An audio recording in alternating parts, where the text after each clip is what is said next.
Hi everyone, welcome or welcome back. I'm Shatathia, or Shah for short.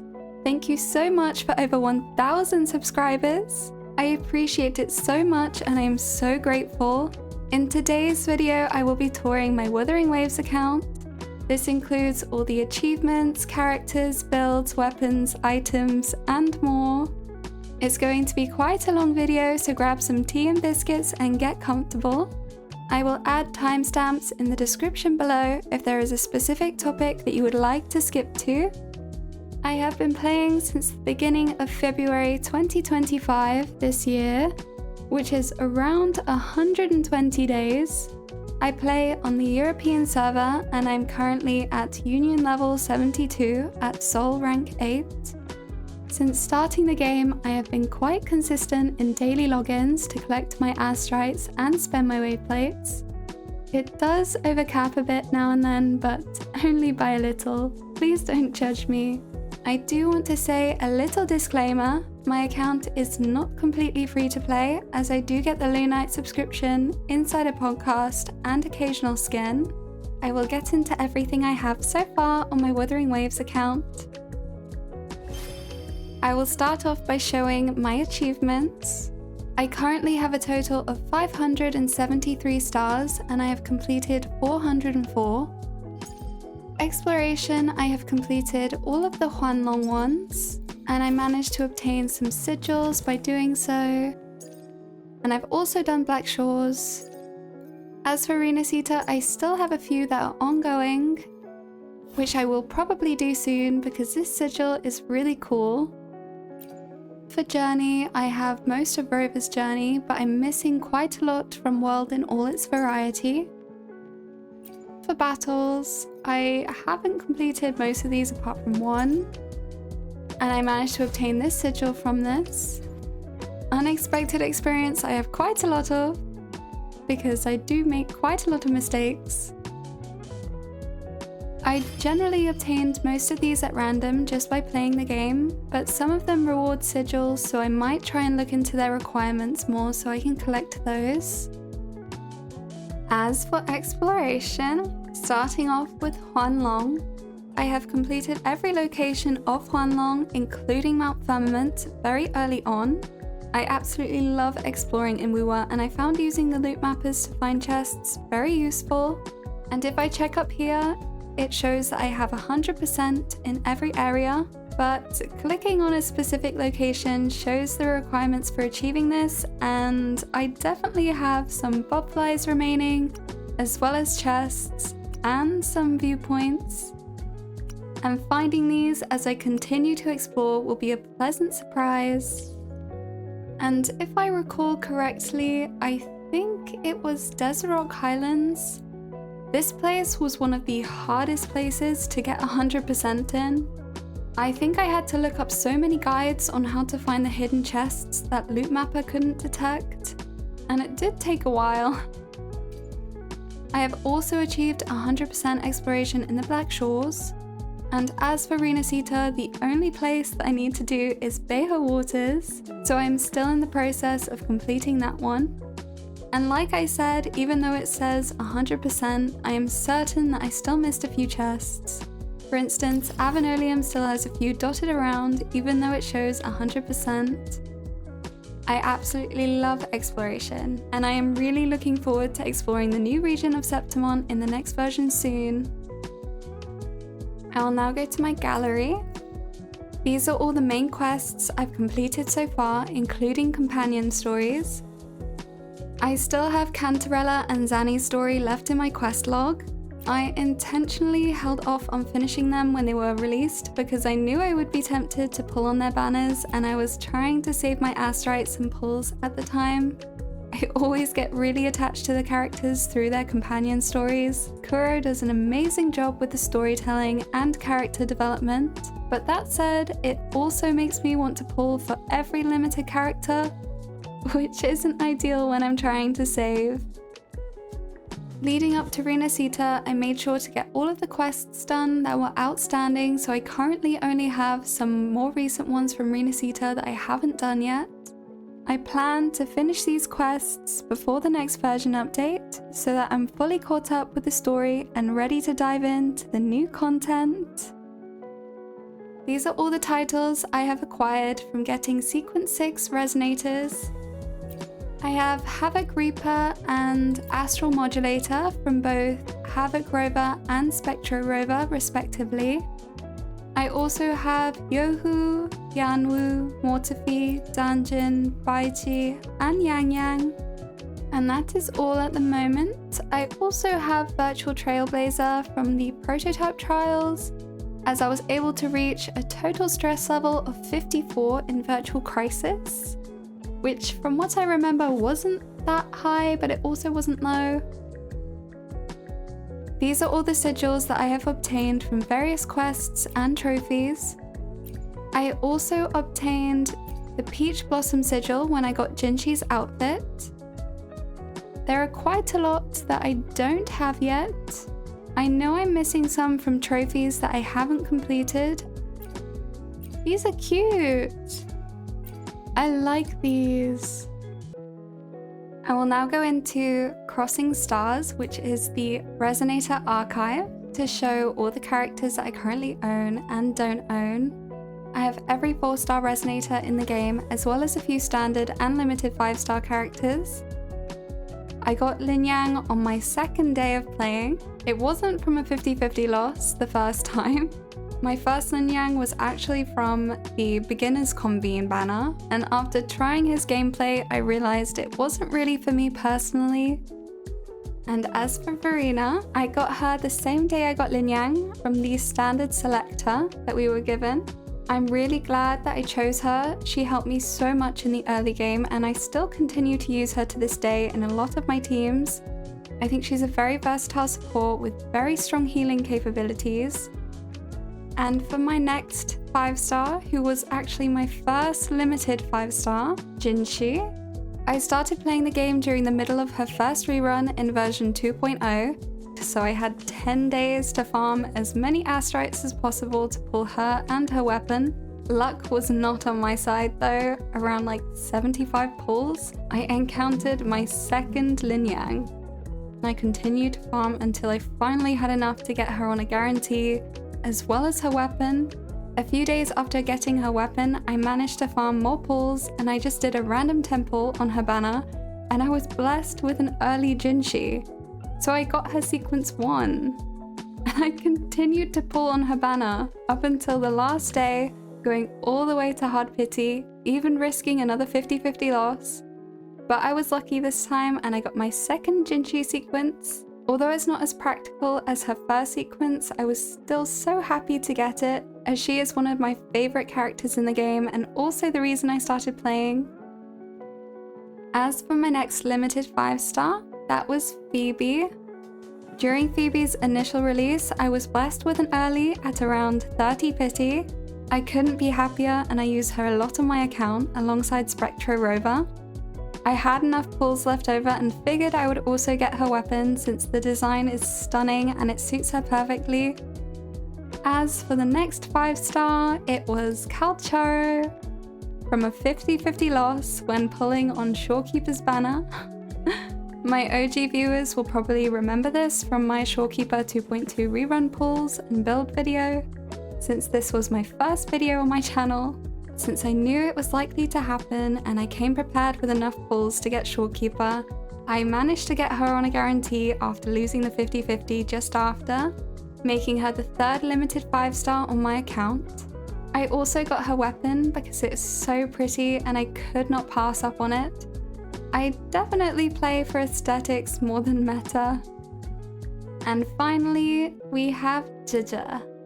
She is my most recent limited 5-star, and some of you may recall from my pull video, this was a pulling session that resulted in yet another 50-50 loss to Lin Yang, and now he's currently at sequence 2.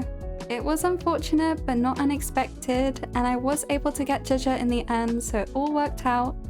I did have to pass up on her weapon though, sadly, but I will pick it up on a rerun.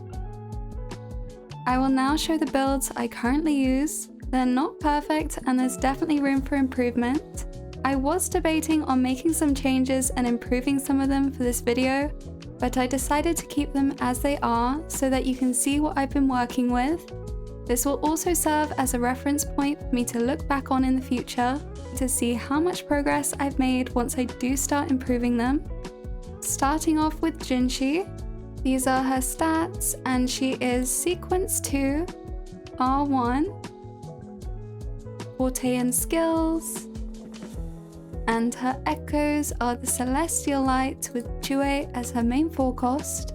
My current build is quite good, however I would like some more crit rate and a bit more crit damage. And as for the 3-cost, I definitely want both of them to be Spectro damage bonus.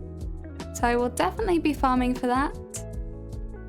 As for my Jija, her crit rate and crit damage is definitely very low and I do want to make an improvement on it. And these are her Forte and Skills. She is also on Cosmic Ripples. As for her echoes, it's quite an issue because I'm running her on the Empyrean Anthem set, which does rely on quite a lot of critical hits. I definitely struggled to get enough crit on her, but to be honest, from what I have experienced in combat, she is exceedingly strong, so I can't imagine how strong she would be if she was actually built well. So I am really looking forward to improving on this. As for Shorekeeper, these are Shorekeeper's stats. Her energy regen is currently quite low. I have her on her signature weapon at Sequence 0, and her skills and Forte are mostly maxed out apart from her normal attack and Forte circuit. As for her echoes, I have her on Rejuvenating Glow. With Fallacy of No Return, I swapped it over to HP. I did originally have it on Healing bonus, but I was advised to swap to either HP or crit damage, and I opted for HP for more healing, but she might be overcapping on HP now, I'm not too sure. As for her 3-cost, I have energy regen, and her other one is now HP since it was originally Spectro damage bonus, but I wanted a bit more HP for some more healing.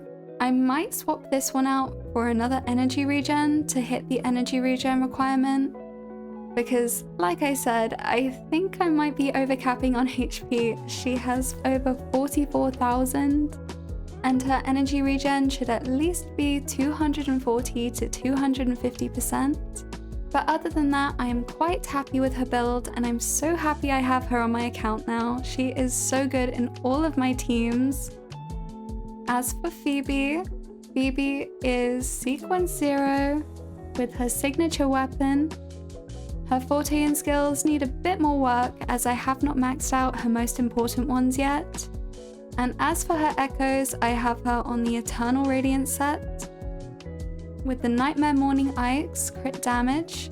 Her overall crit rate and crit damage is very nice since the Sonata set that she's using does provide quite a lot of crit rate. So I am actually very happy with her build and she is very strong and I love playing her alongside Spectro Rover. As for Spectro Rover, why is his crit rate? Oh, he's currently Aero Rover, that's why. Let me get his echoes back. There we go. And his weapon, definitely not this one. Spectro Rover, I use him on Emerald of Genesis. And naturally, he is Sequence 6. And I have definitely been slacking on his skills and Forte. As for his echoes, I basically just slapped all of Phoebe's poorly rolled echoes onto him and called it a day. I could try rolling some better echoes, but I'm not sure whether he might be better off with the Moonlit Clouds or Rejuvenating Glow Sonata set. His crit rate and crit damage is awfully low. My Spectro Rover does need a lot of work. However, my main priority at the moment, I think, will be getting Aero Rover built in preparation for my Carter Thea team. For Verena, she is Sequence 0, and I have her on Variation, which is amazing on her. and I definitely need to level up her skills and forte much more. I have her on the Rejuvenating Glow set with the Bellborn. My Mortarfee, I won't go too deep into his build since it's not great, but I do have him on Static Mist, and he is Sequence 6, so he's definitely at the top of my list for Resonators I want to build next. And I only have Sanhua at Sequence 3, but I have her on Overture for the extra Concerto energy and energy regen. And I have her on Moonlit Clouds. Her build also does require quite a lot of work. I tried building Dungeon in the very early game since she was my first Sequence 6 character, but I soon realized that her playstyle requires quite a lot of expertise and skill, so as much as I love her character design, being a Dungeon main was just not for me, and I have serious respect for anyone who is able to main her. I genuinely think she is one of the best character designs in the game, and I really like her kit. I think it's so unique. As for the other Resonators on my account, I'm ashamed to say they've been quite neglected. I do apologize. I will definitely get around to building them soon. And if there's any particular Resonator you love playing and would recommend I build, please let me know in the comments. When I started playing, Jinshi's Peach Blossom outfit was running alongside her banner on a discount, so I decided to get it after I was able to pull her and her weapon. I think it's so pretty, and I love how we get the custom profile icon and sigil along with it. I do think her original outfit is stunning too, and the silvery white color palette complements the snowy climate and vibes of Mount Firmament. She definitely has one of my favorite character designs in the game. I also have Sanhua's outfit. I believe it was from an event originally when I first started playing, and I just about managed to get it before the event expired, which I am super grateful for because I absolutely adore this outfit on Sanhua. I think it's stunning on her, it's so complimentary. For my weapons, I have Phoebe's signature, Shorekeeper's signature, as well as Jinshi's. I also have Emerald of Genesis and Static Mist from the 5-star standard banner, and I got Cosmic Ripples from the 5-star standard weapon supply chest that we got at Union level 45, and naturally I also have Aero Rover's signature weapon, Bloodpack's Pledge. As for the 4-star weapons that I have Variation at rank 2, and I have another variation which I am refusing to synthesize with my existing one, since it's nice to have 2 of these as they're so versatile and can be used on so many Resonators. So I won't make the same mistake again and synthesize it. I swear, Variation is more rare than limited 5 stars at this point. And Overture at rank 4 for Sanhua. I also have Call of the Abyss, which I think was from an event or a quest. I think it might have been from a quest. And I do have the means of getting it to rank 5, but I haven't really gotten around to doing that yet. And I also have Helios Cleaver at rank 5, Fidenza, Comet Flare at rank 4, Jinjo Keeper. Ocean's Gift was from the fishing event, which I could have used on Phoebe, however her signature weapon is more my style. I also have Celestial Spiral, Hollow Mirage, Amity Accord, Makato, Relativistic Jet, Nova Burst, Undying Flame, Endless Collapse, Waning Redshift, Dauntless Evernight, Discord. I have so many. As for 3-star weapons, I do try to make it a habit of synthesizing them to rank 5 at least once or twice and then locking them, just to make sure I have some in stock of every single weapon type, just because you never know if there's going to be a Resonator that actually uses 3-star weapons as their best in slot. For instance, Yanwu with Originite type IV. As for echoes, I am so close to overcapping my echoes. I have 2,908 out of 3,000, so I'm definitely going to have to data merge quite a lot of these soon. But I reckon I will wait until the new version updates so that I can potentially get some of the new echoes when I do so, as I have quite a lot. The scroll is so small. Oh my gosh, it really puts into perspective just how many echoes I have. Wow.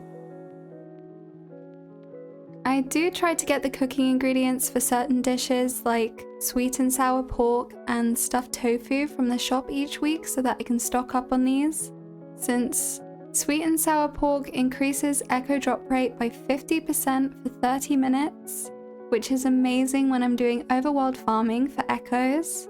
And stuffed tofu also provides 50% more material drops from overworld enemies. As for development materials, I have replenished quite a lot of my echo leveling and tuning materials, thankfully, after my Jaja build. I now have 443 premium sealed tubes, as well as 3,101 premium tuners and 44 modifiers. I also have an awful lot of metallic drip set since I am farming for Arrow River and Cartathea, and I do end up getting quite a lot of weapon and skill materials that are from tacit cores, because I do a lot of overworld farming and I tend to get quite a lot over time, so especially the ones from Huanlong. I have also been stocking up on When Irises Bloom as well for Cartathea and Rover. For resources, I have many Sonance caskets, wind chimers, and Raguna Sonance caskets left over from exploration. I think for some reason, even though I've submitted all the ones I possibly could, there are still some remaining that we can't submit yet. I also have quite a lot of standard weapon molds from the weekly challenges. These are used for weapon crafting, and I haven't really had any weapons that I've been wanting to craft recently, so I have quite a lot saved. And I also have a lot of Ascension materials and cooking ingredients that I pick up as I go. I also have a lot of meat. I have so many quest items as well, and I'm not really sure what most of these are used for. I think they're more just for documentation. And lastly, valuables. I will go over my pulls in a second. Firstly, I want to say I have quite a lot of morphable echo boxes. I have 26 Overlord ones, 11 Elite class ones, and 8 Common class ones. And I do have quite a few unborn echoes that you get from the weekly challenge. These provide a random echo from the tacit field of your choice. And a commenter in one of my previous videos mentioned that the new Sonata sets in the new version could potentially be added to these. I'm hoping that is the case, so I will save these for then. I also have quite a lot of premium supply packs from the Pioneer Podcast, Pioneer Association. I also have so many forgery premium supply chests. I just like having them in stock just in case I ever want to build a resonator all at once. And as for the premium enclosure tanks, I don't think I'm ever really going to use these since I already have so many tacit Discord drops. And I also have so many crystal solvents. I have 82 to be exact. I rarely use these unless I really need to, and I purposely did not spend these at lower soul or world levels since the item rarities and drop rates from forgery challenges, boss drops, and tacit fields increase at higher levels. I don't think I even spent any wave plates on tacit fields until I reached databank level 15, since that's when you start getting potential 5-star echoes, and I farmed all of my echoes in the open world prior to that. I also have some weapon supply chests from the Insider Podcast, which provide a Golden Eternal series weapon. It's nice to get a weapon included, I'm just not really sure which is the best choice, so I haven't opened these yet due to my indecisiveness. So I'm just saving them for now, and I will wait and open them up soon. I obtained some weekly challenge supply packs from the Gilded Night Market event, which you can open to claim any type of advanced skill material from the weekly boss drops. I think these are so good to have since weekly bosses can only be challenged 3 times a week. As for my pulls, I have 9 Lustrous Tides and 48 Radiant Tides, as well as 531 Afterglow Coral. Since starting the game, I've always spent my Astrites on either Radiant Tides or Forged Tides for the limited Resonator or limited weapon banner. I never convert my Astrites into Lustrous Tides for the standard banners, as we receive a lot of them from events and Pioneer Podcast over time. I also personally prefer to use these standard pulls on 5-star weapons rather than the 5-star Resonators, since I'm bound to get every standard character from losing my 50/50s on the limited banners eventually. I do not convert any of my Afterglow Coral into pulls and have been saving it since I started playing. I am so close to having enough to guarantee 2 sequences from the store, which I will likely use on Kartathea when she releases. I currently have 48 pulls and 6,724 Astrites. I do really want to get Chacona and Carlotta, whose banners are both currently running. However, I'm only at 3 pity on the Resonator banner after getting Jaja, and I just about have enough to guarantee Kartathea and her weapon in the next patch. I certainly plan on getting Chacona and Carlotta in their reruns. Lastly, for endgame content, from my experience, Tower of Adversity requires quite a lot of well-built Resonators, since it runs on a stamina and energy system. I have seen some clips of very skilled players tackling the tower solo, which is very impressive and a great way to preserve energy. My skills are not there yet though. I have not attempted the hazard zone this cycle, but I can typically get around 24 out of 30 crests. I have currently cleared 1 tower in the overdrive zone with my Phoebe team, so it will be a nice challenge to fully clear once I have a few more built Resonators. Wuthering Waves is an endgame that I struggle a lot with. I feel like it requires a lot more skill on my part. I have been able to fully clear the lower tiers of Forbidden Waters, but I can only achieve around a quarter of the rewards from the respawning waters in each cycle, so I definitely need to practice this a bit more. As for holograms, these are something that I've not really been focusing on much, and my records are quite outdated. I do like the challenge and I really enjoyed going against Fleur de Lis recently, so I definitely will come back to these soon. I hope you enjoyed this tour of my Wuthering Waves account, and thank you again for 1k. If you have any tips or suggestions on how I can improve certain aspects of my account, please let me know in the comments. My account is still a work in progress and there's plenty of room for growth, but that's exactly what makes the game so enjoyable for me. Alongside the story, Resonators, world building, and exploration, I really enjoy the process of improving my Resonator builds and refining my combat skills to take on tougher challenges. There's a real sense of accomplishment in the journey itself. Have a lovely day. See you again soon. Ta-ta for now.